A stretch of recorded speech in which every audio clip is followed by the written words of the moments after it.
అవతలవాడు తప్పు తెలుసుకుంటే ఆయన సంతోషపడిపోతాడు. అంతేగాని నువ్వు తప్పు చేసావు కాబట్టి ఒక్కనాటికి నిన్ను క్షమించనండవు. స్వామి నాది తప్పు అయిపోయింది అంటే చాలు మురిసిపోతాడు. అందుకే అందరికన్నా సులభుడు ఎవరంటే ఆరాధనలో విఘ్నేశ్వరుడే.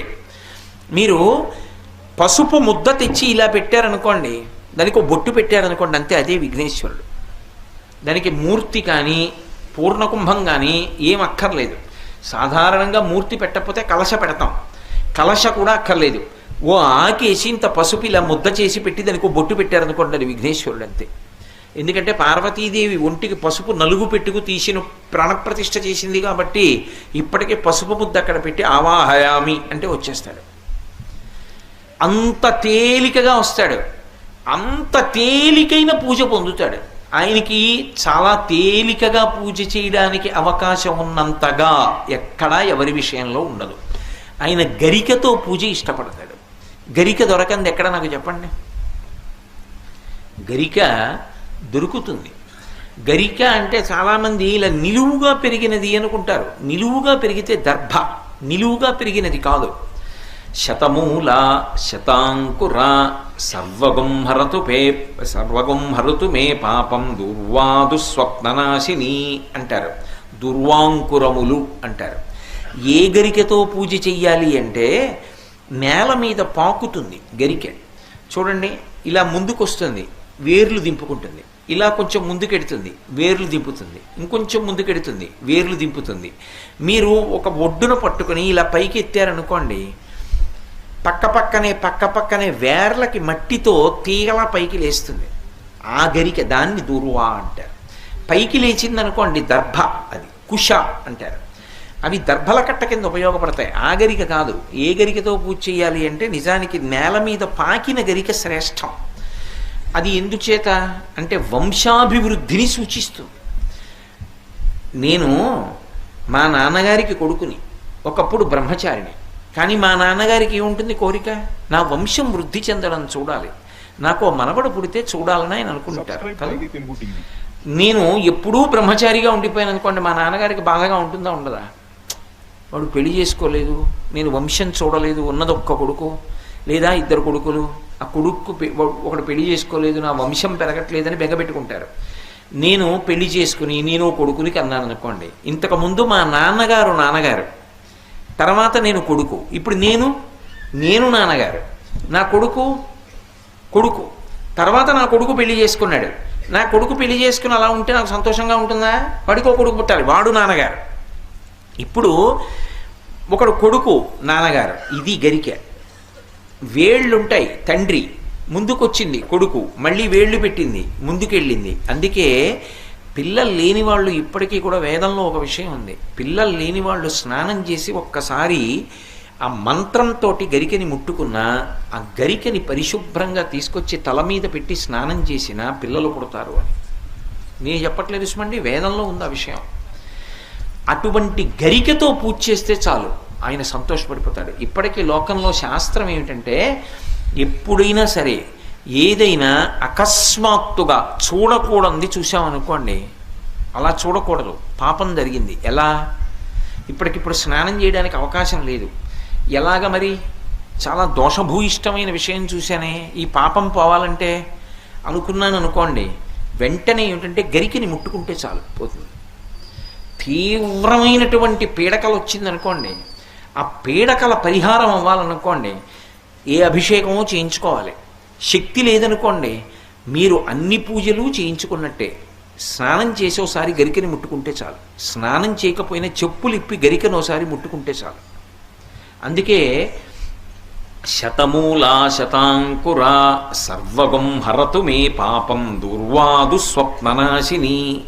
ఓ శతమూలా శతాంకుర, నువ్వు అనేకమైన వేర్లతో ముందుకెడుతూ ఉంటావు. అటువంటి అంకుర నిన్ను ముట్టుకుంటున్నాను. దీనివల్ల ఏమవుతోంది? సర్వగం హరతు మే పాపం, నా పాపములన్నీ పోతున్నాయి. దుస్వప్ననాశిని, దుస్వప్నములు పీడకలల యొక్క ఫలితము పోతోంది. అటువంటి గరిక విఘ్నేశ్వరుడి పాదముల మీద వేసి తీసి కళ్ళకద్దుకుని తల మీద పెట్టుకున్నారనుకోండి, విఘ్నములనన్నిటినీ కూడా తీసేస్తాడు.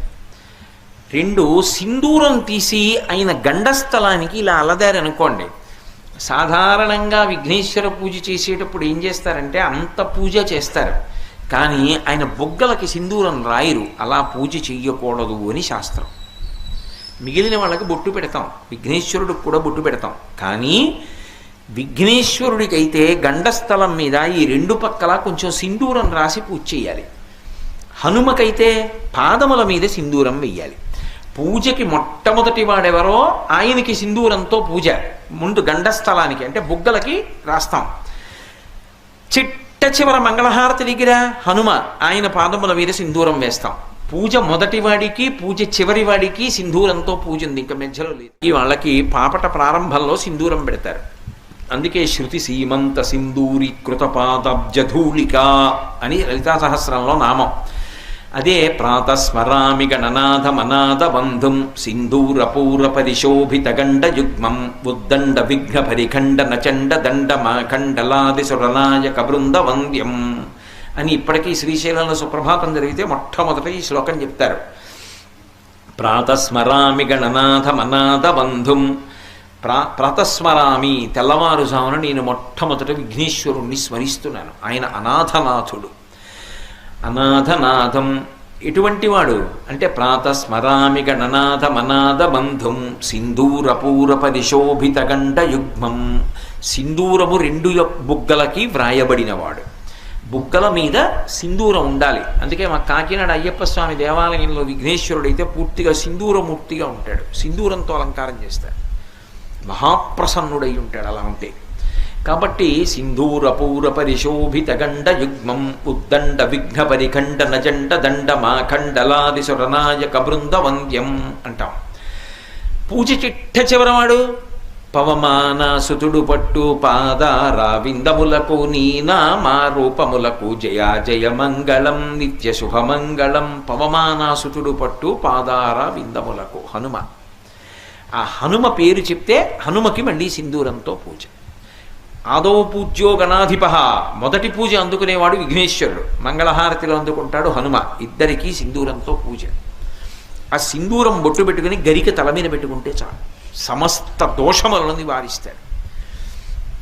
అంటే మళ్ళీ వెనక్కి రండి జాగ్రత్తగా. ఇదంతా మీకు ఎందుకు చెప్పానంటే పిల్లవాడు ఎలా ఎప్పుడూ సంతోషంగా ఉంటాడో నృత్యం చేస్తాడో అలా అవతలవాడు తన తప్పు తెలుసుకున్నంత మాత్రం చేత తాను సంతోషంతో నృత్యం చేస్తాడు విఘ్నేశ్వరుడు. అంత ప్రసన్న హృదయుడు, అంత తొందరగా క్షమాభిక్ష పెట్టేస్తాడు. మిగిలిన వాళ్ళ దగ్గరికి వెడితే ఓ మాట చెప్తాం, అజ్ఞానినా మయా దోషాన శేషాన్ విహితాన్ హరి క్షమస్వత్వం క్షమస్వత్వం శేషశైల శిఖామణి అంటాం. ఓ వెంకటేశ్వర, నేను ఎన్నో తప్పులు చేశాను, ఎన్ని అశేషాన్ లెక్క పెట్టడానికి వీల్లేదు. క్షమస్వత్వం క్షమస్వత్వం, వాటిని క్షమించు క్షమించు అంటాం. పరమశివుడి దగ్గరికి వెడితే క్షంతవ్యోమీపరాధ శివ శివ శంభో మహాదేవ శంభో అంటాం. క్షంతవ్యోమీపరాధ, ఎన్ని అపరాధాలు చేశానో శివా క్షమించు అంటాం. గణపతి దగ్గరికి వెడితే క్షమించు అని అడగక్కర్లేదు. ఆయన దగ్గరికి వెడితే ఏమిటో తెలుసా, రెండు చేస్తే చాలు ప్రసన్నుడైపోతాడు. ఒకటి ఇలా ఇలా ఇలా అంటే చాలు, మిటికలు ఈ రెండు కణతల మీద 3 మాటలు కొడితే ఆయనకి సంతోషం. ఇలా కూడా అనక్కర్లేదు ఆయన దగ్గర.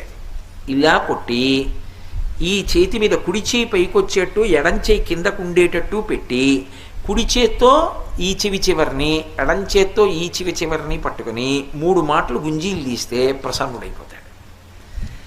ఏమండి మీరు చెప్తున్నారు బాగానే ఉంది, కానీ అంత పరబ్రహ్మం విఘ్నేశ్వరుడు, ఆయనకి ఎందుకండి ఇలాంటివన్నీ, ఇలాంటి పిల్లల చేష్టితాలు అన్నీ చేస్తే ఏమిటండి ఆయనకి ఆ సంతోషం అని అడగచ్చు మీరు. దీని వెనక ఒక మర్మం ఉంది.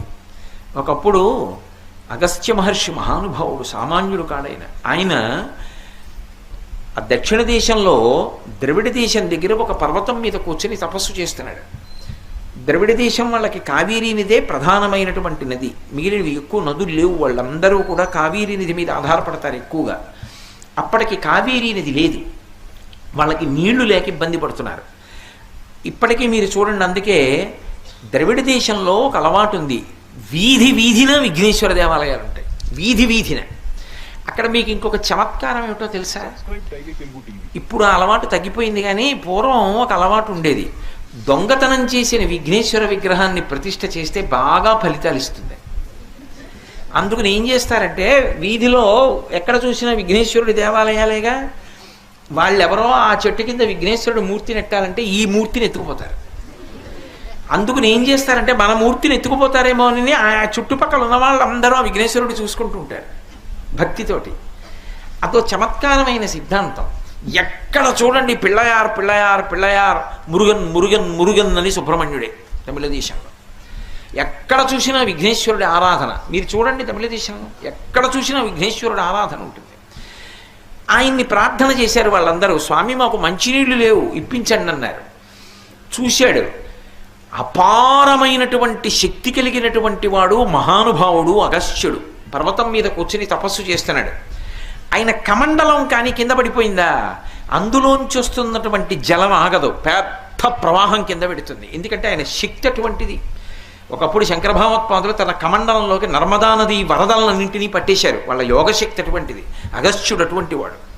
ఆయన కమండలంలో నీళ్లు కింద పడ్డాయా, ఒక మహానది కింద ప్రవహిస్తుంది. ఆ కమండలాన్ని పడగొట్టాలి. ఎవరెడతారు?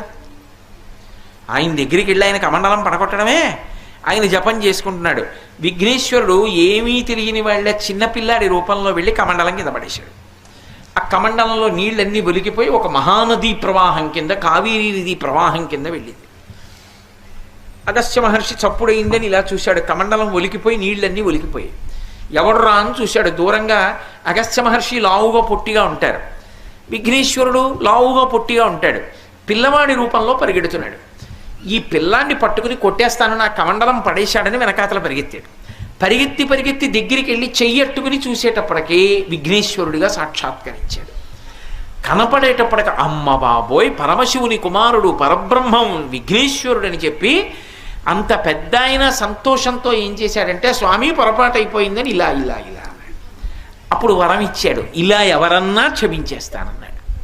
అందుకే మొదట అగస్త్యుడు ఇలా మిటికలు కొట్టుకున్నాడు. అప్పటి నుంచి ఇప్పటికే అంతే. ఆయన దగ్గరికి వెడితే ఇలా అంటే చాలు సంతోషం. అంటే 10 మాటలు కొట్టుకోలేక ఇలా అంటున్నాను, పైనుంచి తగిలేట్లు కొట్టుకోవాలి. మీ దగ్గర నేను 50 మాటలు కొట్టుకుంటే తలనొప్పి వస్తుంది ఇంటికి వెళ్ళాక. కాబట్టి విఘ్నేశ్వరుడి దగ్గర ఒక్క మాట చాలు. కాబట్టి ఇలా అంటే చాలు. ఆయన దగ్గర ఇలా పట్టుకుని గుంజీలు తీస్తే చాలు.